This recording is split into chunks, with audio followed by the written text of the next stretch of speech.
What's up, everybody? Welcome back. I got George here. George, I'm not gonna try. How do you say your last name, brother?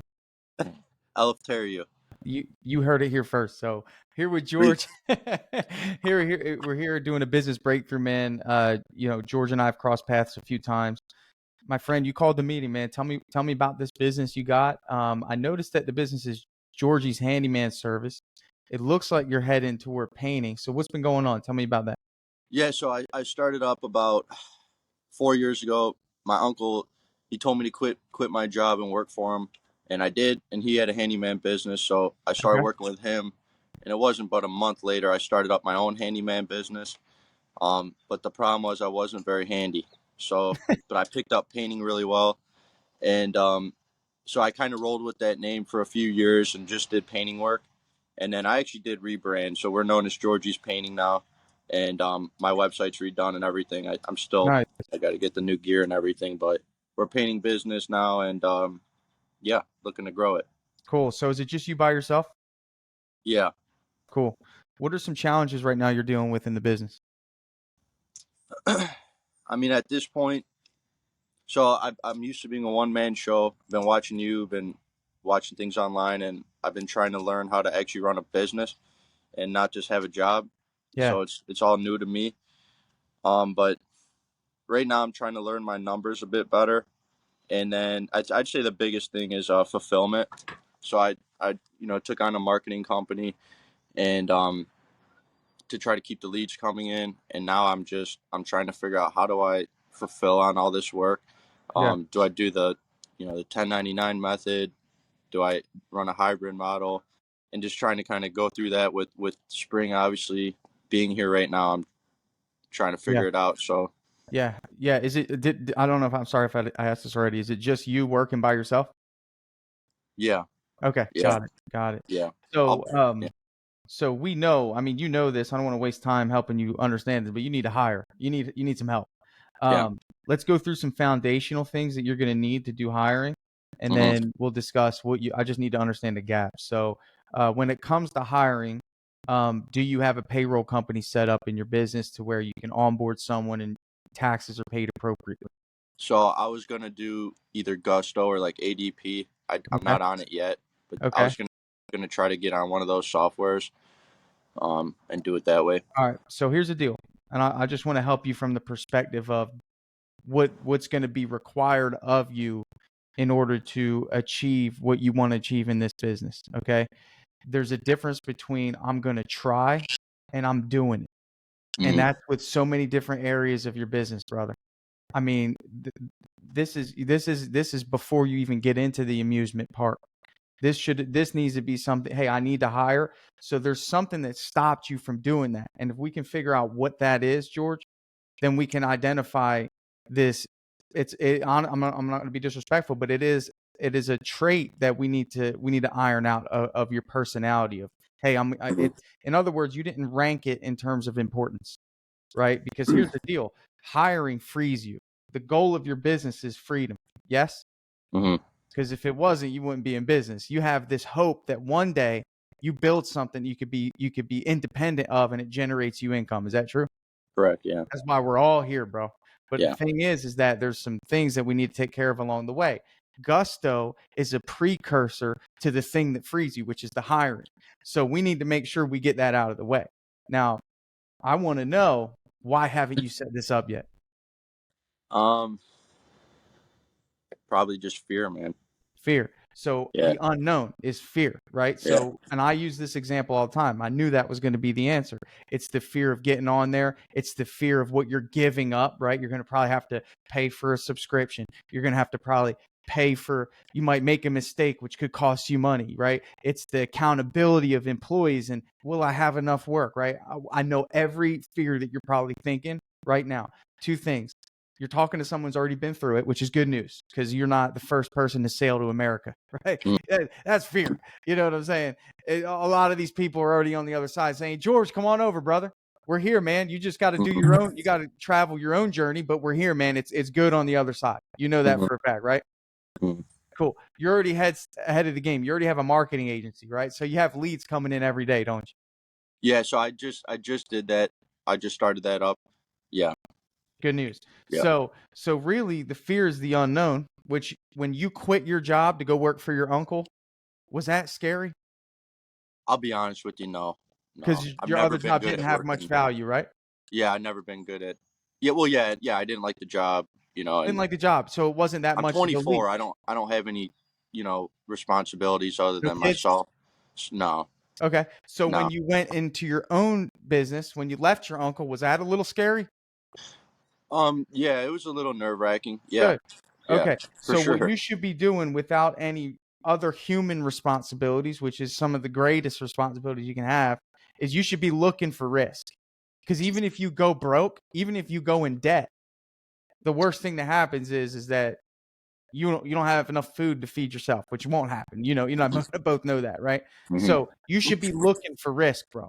You should be willing to take risks, and I Hmm. think you are in a certain direction. But when it comes Yeah, when it comes to something like setting up Gusto, again, that just needs to do be it. something that you discipline yourself. Like, dude, I don't know how to do this, but I'm sure I'll figure it out, and I have a network of people that'll probably help me if I need help. Hmm. Okay. So that's got to be number one. And I'll tell you why. Because we just don't want to hire anybody, bro. I'm sure you can skip the step of Gusto, can't you? I mean, I think it definitely be helpful though to have it. Yeah, I think it's It probably helps a lot. needed. Now, I want, in your words, why you feel like that would be helpful. So that way, because the payroll is a whole nother thing, and I Okay. don't know how to do none of that. Right. So that'll take care of it for me, and So won't back in the day, you used to have someone that used to come into your business and run payroll for you. Back in Mhm. the day, dude, they would come in, they'd look at the hours, they'd calculate on those big calculators, dude. That thing be chopping. How much you owe to the county, the state, the federal, bro. Yeah, right. Now all you got to do is spend a few hours setting the thing up. You don't even have any employees yet, so you don't really have to spend that much time. And Gusto will take it out of your bank account and send it where it needs to go. It's Yeah, amazing. We live in yeah. such a time, bro. We live in such a time. So what I challenge you to do before you do anything is you need to identify the things that you know you need to do and freaking do them. Mhm. I'm just being honest with you because this Yeah, is man. just the Yeah. beginning. This is just the beginning, bro. If you want $1 million business, you can't be the type of person that lets things go off the back burner, bro. It needs to be Yeah. take care of it now. Take care of it now because and there's some $1 million plus producers probably listening to this. I'm gonna tell you right now, and this is me. If I don't do it now or within a reasonable amount of time, tomorrow's stuff is gonna pile up, and then Yeah, it yeah. it just gets buried. And right now, a lot of your time, bro, is devoted to the job, is it not? Yeah, yeah. Right. So we don't have time to waste. So I'll tell you what, man. I need you to get on Gusto ASAP. Let's talk about hiring. Tell me your hiring strategy. So right now well, like I said earlier, I've been trying to like figure out, do I get a W-2 employee Okay, or there's that word 1099s or again. I got to both? stop you, George. Look, you might hate me after this, but I'm going to give you what you Nah, need, bro. man. I I want couldn't you. hate you, I Tanner. want you to I win. couldn't hate you. Stop saying trying. Okay. You're not trying. You're Okay. thinking. You need to Yeah. be doing. Right. And here's the thing: you will never know which one's better until you actually do it. Yeah. So you can war game it. You can say, "Well, I'm gonna try. I'm gonna try. I'm gonna try." Brother, get the freaking ad out and get some applicants in and start doing some interviews. Still no commitment there. Is that true? Yeah. Then you'll have a way better idea if it's worth it. Because here's the thing: the person dictates the move. Is that So true? Tanner, so you're saying on Gusto I can that's how I'll handle all the payroll, but you're saying like as far as bringing on people, start making posts on Indeed and You need uh to get an ad out on Indeed yeah, as soon as humanly possible, maybe even today. Get an yeah. ad out about, and if you don't, hey, maybe you're not a good writer, and that's okay. I don't know what your skill. Do you like to write? Are you a writer? Yeah, I'll probably see what other companies are Okay. putting up there and Yeah, try and to. then don't do that. Use AI, man. Check out. Have you played around with Chat GPT yet? Yeah, a little bit. Yeah, yeah, Yeah, it's super cool. Yeah. bro, use it, right? So put in this ad. Hey, my name's George with George's Painting Company. I'm looking for an all-star house painter that wants to work for high-end residential homes. We're a growing, scaling company. If Mhm. you were looking for a job, what would inspire you, right? Because generally speaking, we wind up hiring people that have similar traits and values to us, right? Mhm. Is that true? Yeah. Okay, so we want to make sure in that ad, bro. I can't tell you how important that ad is. That's what we want to have in there. The thing is, bro, is that you have a lot to learn, all right, when it comes to scaling this business. There's so many avenues right now for you as an individual that you need to focus on. Administrative, right? We just talked about Gusto, didn't we? That's an Mm. administrative avenue that you're going to learn. You're going to go through the process, signing up with the account. You're going to go through the process of hitting a roadblock of, hey, man, I don't know if I have this EIN number, or I don't have this. I got to go through this. I got to get on an onboarding call with these people. Mm. The mentality needs to be, I'm going to knock down the wall and then I'll pick up the pieces, right? And then I'll figure it out and I'll be better the next time. That has to happen with so many things up until you hit $1 million, that when you get to the $1 million, you can freaking keep it. You know what I'm saying? That's what it's what you become. So the second thing is, administrative wise, is getting the ad out. The ad is just going to help you identify, these are skills that you need to learn, what not to look for, right? Or what to look for and who not to hire, right? Right. Because you're going to get 50 to 80 applicants if you do it right on Indeed. Okay? These are 50 to 80 people that want to paint.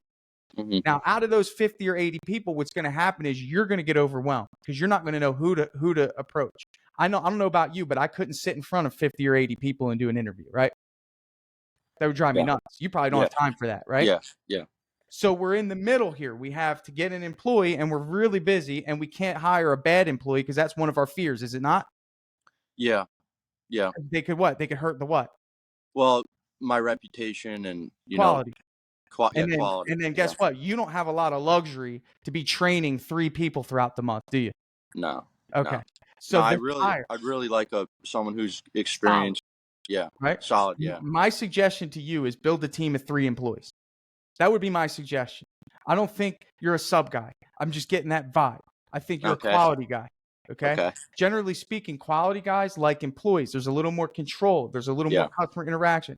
I'm a quality guy. I'm not saying you can't achieve quality with subs. I'm saying that those relationships take a little while to build, and you might not have the workflow to keep a sub loyal to you right now. Right. True? Yeah. Yeah, I'd say that's fair. Yeah. So let's set a goal of a team of 3. You're on that team, by the way, for the first maybe 2 months. Okay. You're the crew leader. You're occupying a role in the business. Does that make sense? Yeah. You're just occupying a role. Assign a number to that role, George, of what it is for you. If you were leading a team of 3 on these jobs, how much would you get paid an hour? You're not the owner. You're just an employee. What would you pay? I would think 25 to 30 an hour. $25 an hour is the crew leader role in your business. Let's start there. Okay. So then you have the second guy out of the 3, right? So what I would do, you're taking notes, draw 3 circles. And then that first circle, put a G above it. That's you.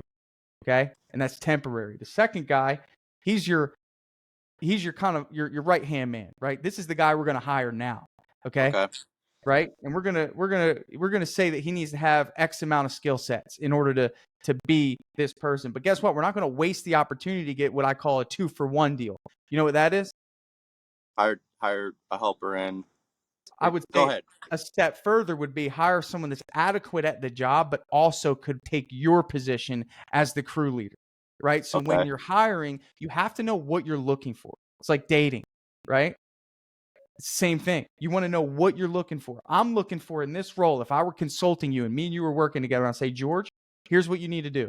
You need to get somebody that knows how to paint. That's got to be number 1. We can't hire someone with no skills at this role because the end goal is what we want to work back from. And the end goal is to free George. So George can go out and recruit, and he can do estimates, and he can oversee quality and production. Mm-hmm. Okay. So we need to get someone with the mindset that they're going to replace you. And what are we looking for? We're looking for a people person.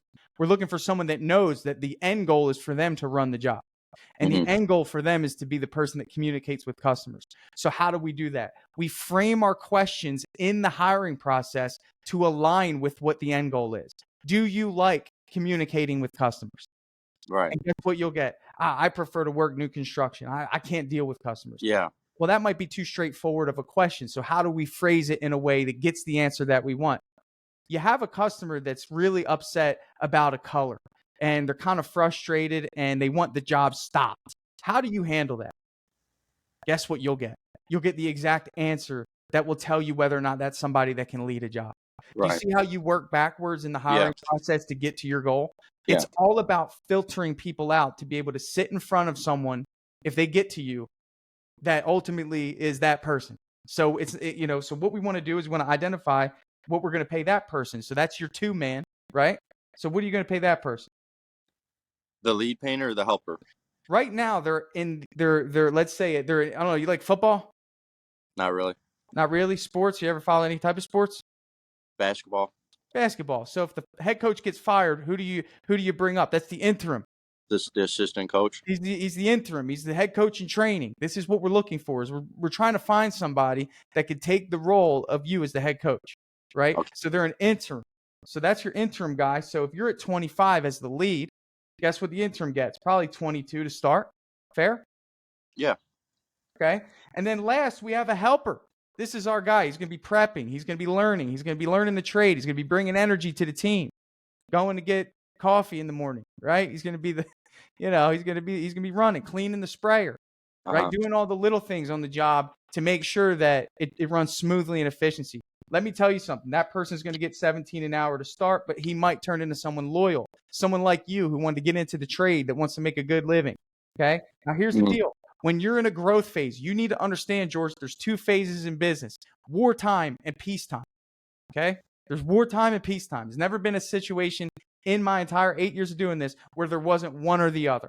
You've got to learn what's wartime and what's peacetime. And when there's wartime, expenses go up. Is that true? Yeah. Okay. Yeah. Okay. Yeah. Expenses go up. So you need to identify right now in this phase of hiring these individuals, we're in wartime. Yeah. Okay? Oh yeah. We got expenses are going to go up, and I got to be okay with that because this is an investment, right? Because if we can optimize a crew of 3, on average, each painter should be able to generate between $80,000 and $100,000 worth of revenue on average. Each. That's produced revenue. Now do the math for me. If each painter generates on the low end $80,000 worth of revenue and you are not painting, so it's 3 individuals, how much money is that on a yearly basis produced? Well, I need my calculator, but 8 times 3 is what? 8, 16, 24. That's right.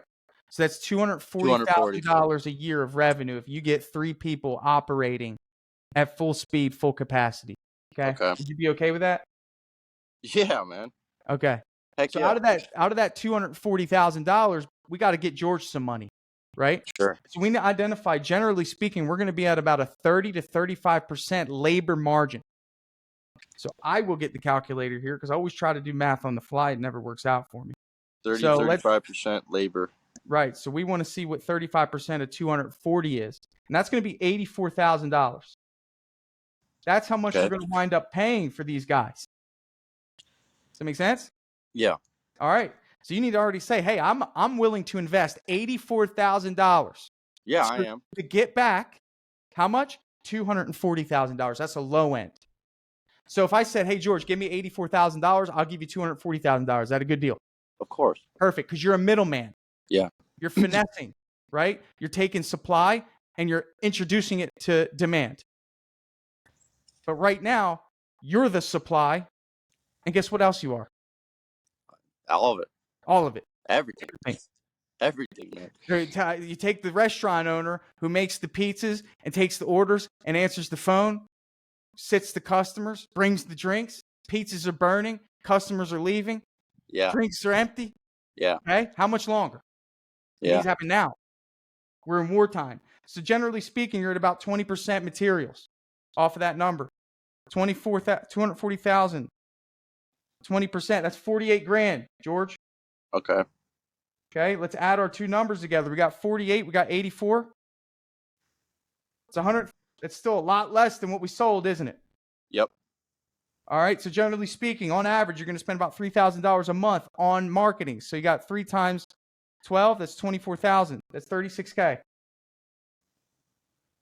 All right, so let's add up our costs right now. 48, 36, 84. 48, 36, 84. That's 100. Okay. Mm-hmm. We sold 240. Our cost right now with marketing, labor, and materials is 100. That leaves us with $72,000.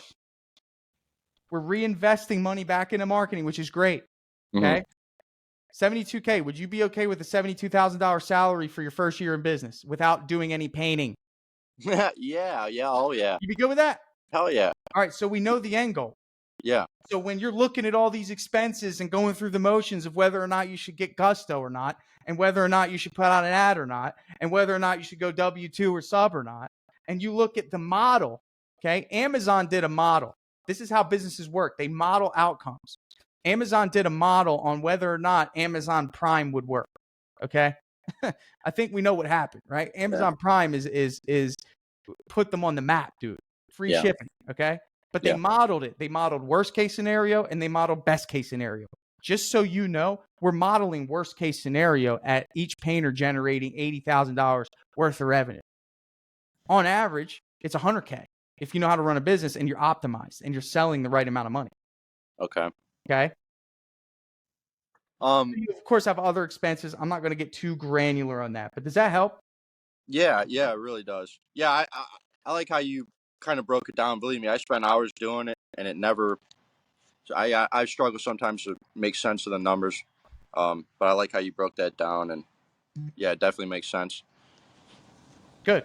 But again, we can't get there until we take action on Gusto, because here's the deal: we need quality people, and quality people are not going to want to work for cash. They don't want to check, and they don't want to know that you're still figuring stuff out. You need to perceive in the same way that you do with your customers that you're a valuable choice. Is that true? Yeah. Right. So if your customer doesn't get an estimate in a week or they get it on a notepad, they're going to perceive you as what? Cheap, unprofessional. Bro, and if you get an A+ applicant and he's like, okay, well, how do I get paid? And you say, well, we're still working with a payroll company for the first few weeks. You're going to I'll write you a check for your hours. Bro, what is that? Can't win that way. So again, the expenses in wartime are going to be cost and your time. Yeah. But I mean, I'm fine with the expenses. They're needed to grow, and it's something I struggle with for a long time. And then just this year, I said screw it. I've been watching you, and I'm like, I don't care. Like, I'd rather put it all out there and try to scale this business than be a slave to the brush. And I don't want to do that. I want to own a business, and so I understand it takes money to do that. So, but you need to be hard on yourself, and you need to create these things that say, in other words, there's got to be non-negotiables between George and George. You know what I'm saying? Like, you've got to set these deadlines the same way you would set them when you scale your business to your subordinates. You would say, hey, you need to get that ad out today. I'm just treating you like you're a subordinate, and I'm the CEO right now at George company. That's all I'm doing, bro. And I'm saying, hey, the ad needs to be out today. Gusto needs to be set up today. What are we doing? Yeah. We need to hire. Our company is failing. Yeah. That's how it goes. And until you can have those tough conversations and hold yourself to that, we're not going anywhere, bro. We modeled it. Honestly, if you were really serious, you'd hire 2 people off the jump because you're trying to get out. Mm-hmm. And then guess what? Now you have these 2 people. Now you got to work on SOPs, and now you got to feel them out. Now you got to work on time frame and deadlines. And now you got to learn how to manage people and deal with things that come up in their life, right? These are things that you don't really have to worry about right now, but it's coming.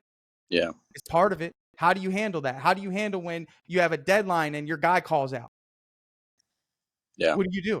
What is your reaction? Do you freak out on them, or do you have poise? I mean, these are all things that you can't even enter into this conversation until you get the basics done. And that's why I'm hard on you about this Gusto, is like, where you needed to go. Don't wait for anyone else to tell you what you need to do. You're a business owner. Yeah. That's how it goes. Yeah. No, I mean, it makes sense, bro. Perfect sense. I think the guy's name's Joel in the Forward Media Marketing. Good buddy.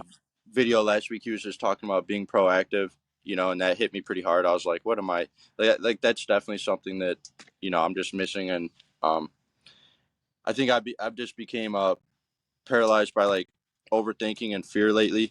And it's just I've just been in a bad headspace, but obviously no one cares. It's not going to help me grow the business. So it's something I'm working on. And it's not that no one cares, man. It's that everybody has fear. You're in the you're in the top 1%. You quit and you started a business. Yeah. I mean, you're in a different element. You're on your own. There's no safety net. No one cares. Yeah. Right. Yeah. But guess what? When you have a strong reason for why you did it, what's your reason? What is pulling you toward this adventure? Is it because you want to make a ton of money and rule the world, bro? What is it? It's a good question. I've thought about that a lot, and I don't have a perfect answer for it. I wouldn't say it's necessarily the money. I mean, that's part of it. I just want to be able to, if I have a family one day, provide well for everybody and, um, not be poor. So yeah, I'd say So in 10 financially. years, when you're 34 years old, let's say you have 2 kids and Yeah. there's a soccer game or a baseball game or there's something that they need to Yeah, and they need to I do, could go watch it, and you and could I go have the watch it, time. right? Okay, Yeah. so you're digging your well before you're thirsty. You're planting seeds before the harvest. And the Yeah. thing is you need to clearly define that because it's hard, bro. And until you Yeah. clearly define that of what it is that you're going for, I'm going to be honest with you, when things do get hard, it won't be as important to you. It really won't. It won't. There's no way it could be because you haven't clearly defined it. It's kind of like, well, I'm doing this business, but Yeah. you will be here in 10 years, right? And you may have a family in 10 years. You may have, there's something pulling you. So plant your seeds now, bro. And Yeah. treat it as if you have the family and that you're working toward it, call that into your life. Yeah. And again, the thing is, man, is that you're no different than I was. You and I are a lot alike in terms of the fact that we both started when I was 23, 24. I was just figuring this stuff out. I will say though, is that I was running every day, running. I didn't have a lot of the resources that are available now. So it was just like, I don't care if I fail. I don't care if I mess up gusto. I don't care if I hire a bad employee. I'm going to learn from it. I'm going to make the tough decisions.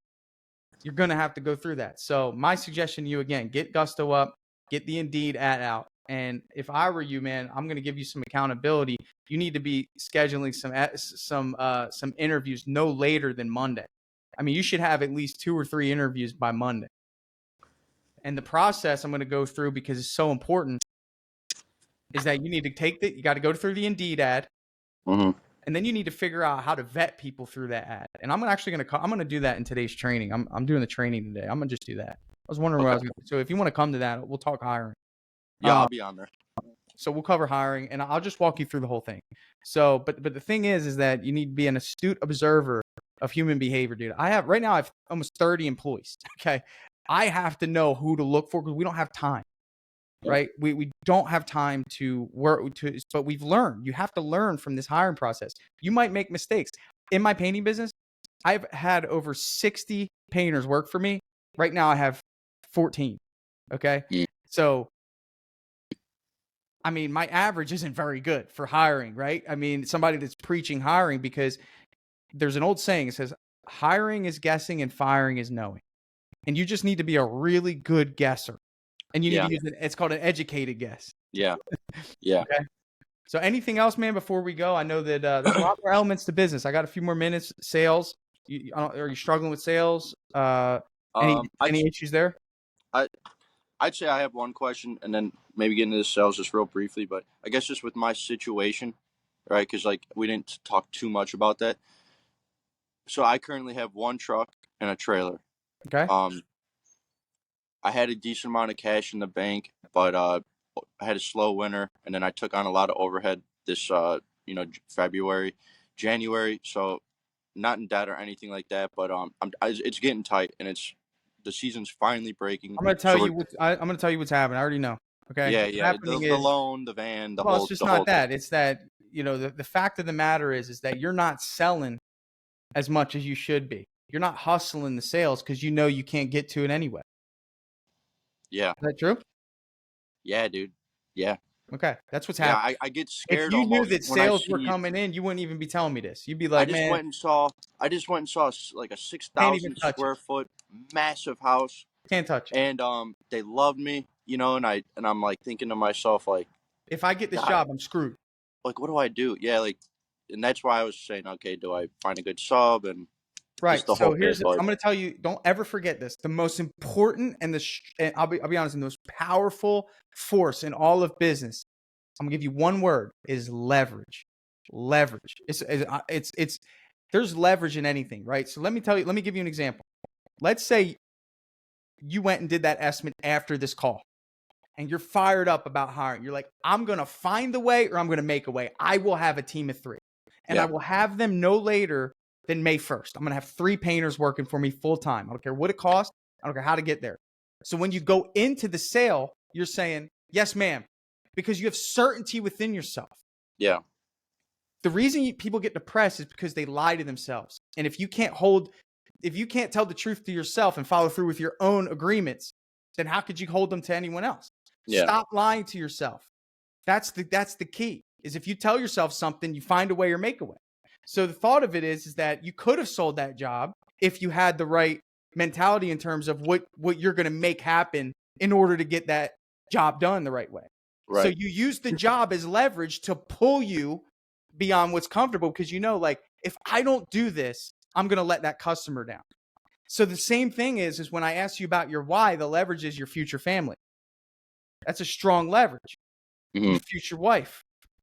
You know, imagine this. Yeah. Imagine your wife hates her job. Yeah.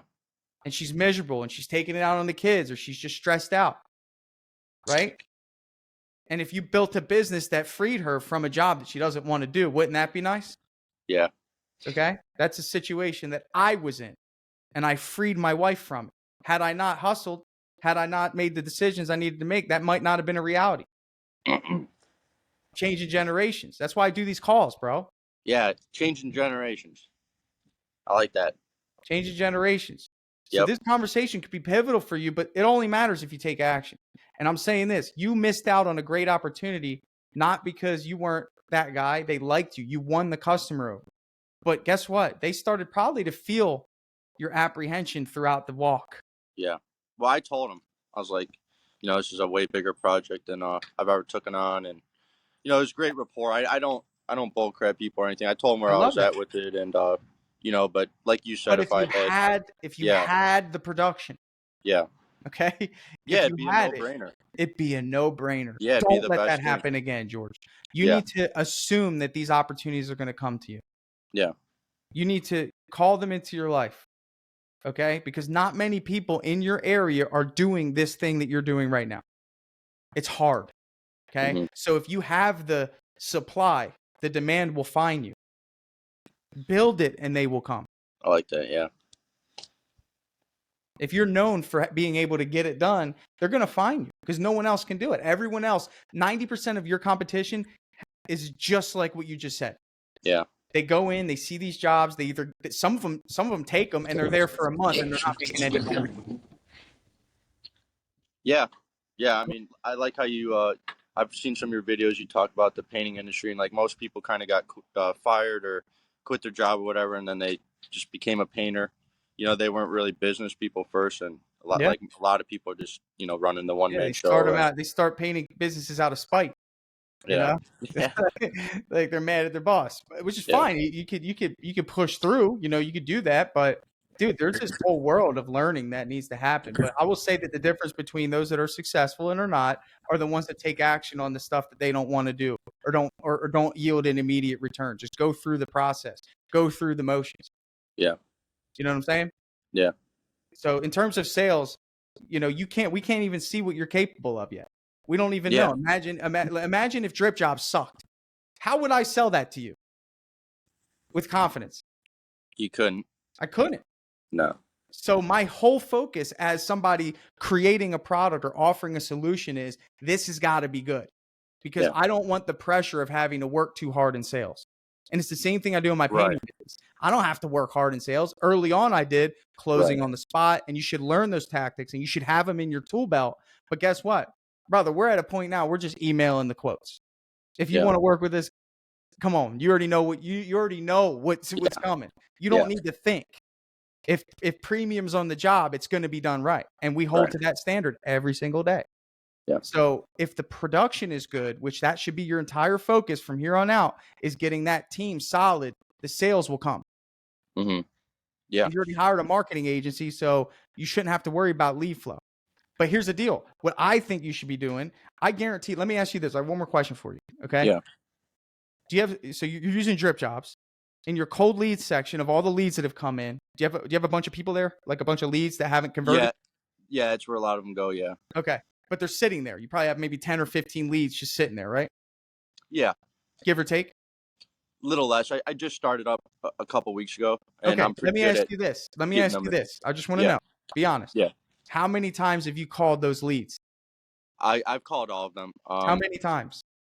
2 or 3 times. How many times today? None. Why? That's the difference, George. Yeah. But I'm telling you, why didn't you call them today? That should be one of the first things you do in the mornings. Call your leads. Call your leads. Every hour you wait diminishes the chance of them moving forward with you. You have to understand what you're selling. You're selling an emotional experience. So when the ad popped up, they got emotional. Yeah. Does that make sense? Yeah. Okay. And then life happened. And then they started thinking. And then they started saying, man, I'm not paying $5,000 for a paint job. It'll, the damn house can fall apart. I don't care. I didn't go on a cruise in 3 years. I'd rather go on a cruise. Right. You got to fight, bro.